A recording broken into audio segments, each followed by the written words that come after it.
request ko naman ang pagsali sa rebellion. Kakayain pa ako nila Luke at Leia na sumali sa kanila.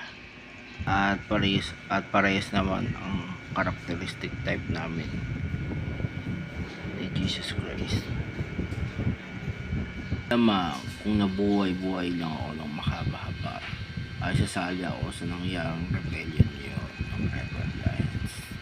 Marami yan sa mga recruit ngayon noon. Tanging amang si Giant Cupid ng mga mercenaries ay mga Mandalores. Kaya gumawa siya ng cut-off.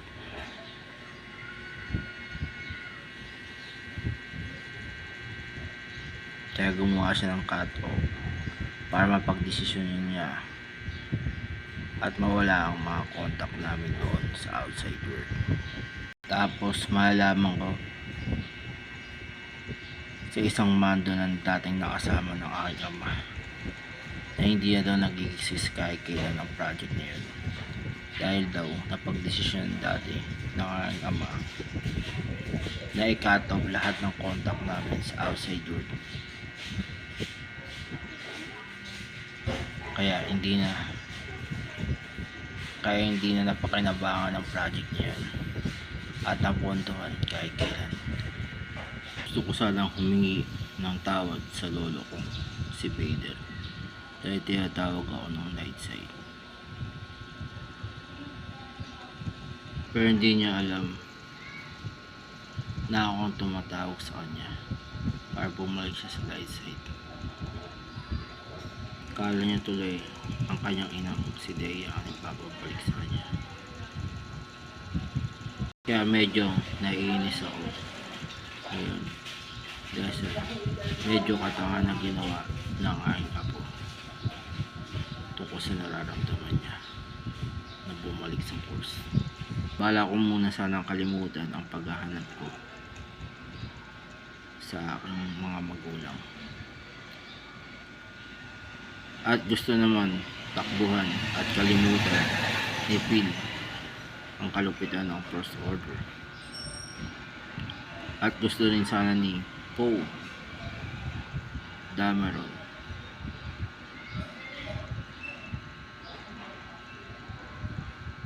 nakalimutan ang pagiging the best ace pilot niya para pamunuan lamang ang resistance laban sa may First Order.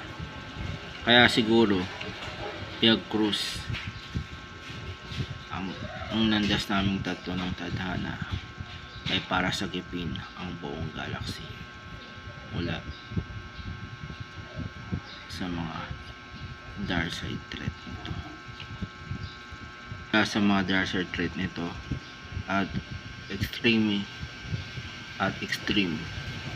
outside anonymous threat nito, at para palayansin na rin ang Force sa ganun. At pinapili naman ngayon ni Watto si Anakin sa dalawa.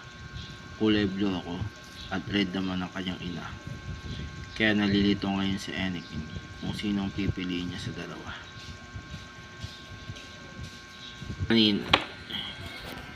Kanina sa may alliance assemble, after tanongin si Han Solo kung ready na ang kanyang grupo, gulat naman ako masado siya kung paano siya naging isang general na hindi rin naman siya na-promote during the Battle of Hoth. At 1 year siyang na priest sa may Carbo Chamber sa may Cloud City. Kaya sobrang nagtataka talaga ako kung paano siya naging isang general, lalo na nawala siyang ng matagal o isang taon man lang bago ang gagawin namin pag-uusap ngayon sa Endor. Plano ko sana makipagtuos ngayon kay Count Dooku at masaya talaga ako ngayon dahil dadaan ako sa Road 66 gamit ang aking sasakyan. Kung ano-ano naman ang nakikita ko ngayon sa aking binocular telescope. Gat labi si Ahsoka at naka-third na puwet ni Hera Saidula at photos ni Kenan Jairus sa may live action at nagtatakang muka ni Han Solo. Nais ko sanang yakapin at gampanan ang aking pagiging chosen one ayon sa prophecy. Buti na lamang ay walang suod na invader chip ang mga clone troopers ang nagdeklara si Chancellor Palpatine ng Order 66, kaya hindi namin ito nagawa. At matapos kong maging isang clone, marami na pala akong nagawang isang multiple dead scene at hindi nila alam kung ano talaga ang totoo dun. Kanina, nakita ko ang aking wanted poster kasama ang ibang Jedi Master na nakaligtas sa Order 66. Isang taon na nakakalipas. At bala ko na sanang tapusin ulit si General Grievous after kong nagawang talunin si Canto sa loob ng Invisible Hand. At natanong ko naman kay Chancellor Palpatine na ang sinasabi ba niyang tragedy ni Darth Plagueis ay naganap lamang 13 years ago. Kaya pala hindi niya ako nasagot kaya nung tinanong ko siya sa may opera house. Bala ko sanang i-training ang batang Anakin Skywalker ng sikreto sa Sereno. Sobrang nagulat talaga ako nang muli kong makita si Barriss Offee bilang isang Inquisitor. Mukhang kailangan ko agad yata magtungo sa may Chancellor's office matapos kong makatuban na isang Sith Lord si Chancellor Palpatine. Kahit wala pang report dito na ginagawa si Skywalker. Baka maabot ako silang mamayang dalawa na nasa loob pa ng office pa nagkataon at bigla ako pumunta doon na walang pasabi. Ito ko sana sumanib sa isang katawan ng younglings at gusto ko sanang atakin si Anakin Skywalker sa loob ng temple. At galit naman ako ngayon sa mga bashers na fan ng prequels at sequel trilogy. Mukhang kailangan nating mag-inuman na 4 ng Qui-Gon Jinn habang nakasakay dito sa loob ng Millennium Falcon. Sa palagay ko, yan ang maganda natin gawing 4 ngayon, ay mag-inuman na lang ng Qui-Gon Jinn. Tara, buksan natin isang bote dun. Tara, mukhang kailangan nating bumisitang 4 sa may Land of Puss para maglakad lamang sa Yellow Brick Road. Palagay ko, simulan natin ang pagbisita doon at maglalakad sa Yellow Brick Road. At mukhang mapapareact yata kami ng aking kasamahan matapos kong bumalik dito sa throne room ng Emperor. Dahil wala ng Emperor si Lord Vader at ang binatang kasama nila after namin lumabas ng saglit lamang mga aking kasamahan.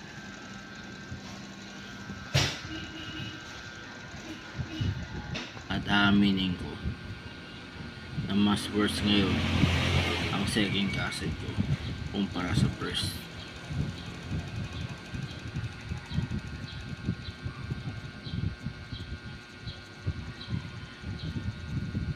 Grabe, Miss Padme, nagtatawanan tayo ngayon dito ng malakas sa loob ng ship dahil sa mga squeeze me, mimis ni R2 dito. Kaya nga Tut. Mukhang gusto kong makisali kila Obi-Wan at Qui-Gon Jinn laban kay Darth Maul sa may planetang Black. May tatuwing ko ng balak ulit magtayo ng palibagong castle at di nasa Mustafar ulit. Nagkaroon naman ng konting alitan sa pagitan namin dalawa ni Ahsoka Tano. Anakin, ba't ano yan, Master? Alam ko na sumalib sa'yo si Isildur ng Lord of the Rings. Kaya gusto kong sirain mo ang One Ring para lumabas si Isidro sa katawan mo. Masusunod po, Master. Ipe, anong ginagawa mo dito? Wala lang, Master Luke. Gusto ko sanang samahan ka na harapin ang mga First Order dito sa planetang Kree gamit ng aking magic. Maraming salamat kung ganun, Trivio. Sige, diyan ka lang sa likod mo. At tignan mo na lang kung paano ko gagawin tapusin ang mga First Order dito. Sa wakas, Count Dooku, ako ang nakatalo sa iyo dito sa loob ng Invisible Hand at hindi ang aking apprentice na si Anakin Skywalker. Ngayon, Count, katapusan mo na ngayon. Nais ko sanang bisitahin si Padme sa ospital para alamin ang kalagayan niya. Para kamustahin na rin siya.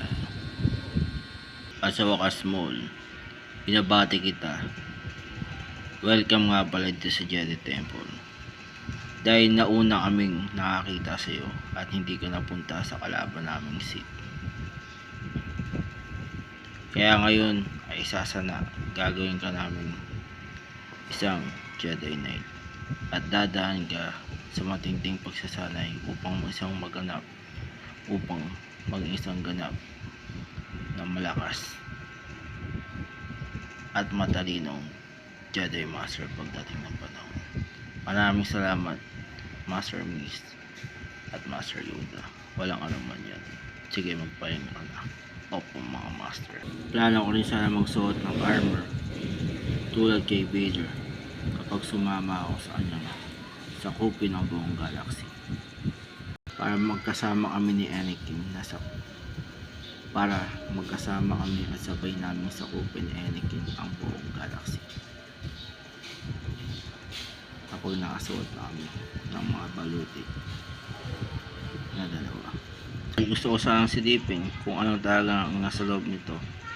Ang blue lightsaber na bigay sa akin ni Obi-Wan.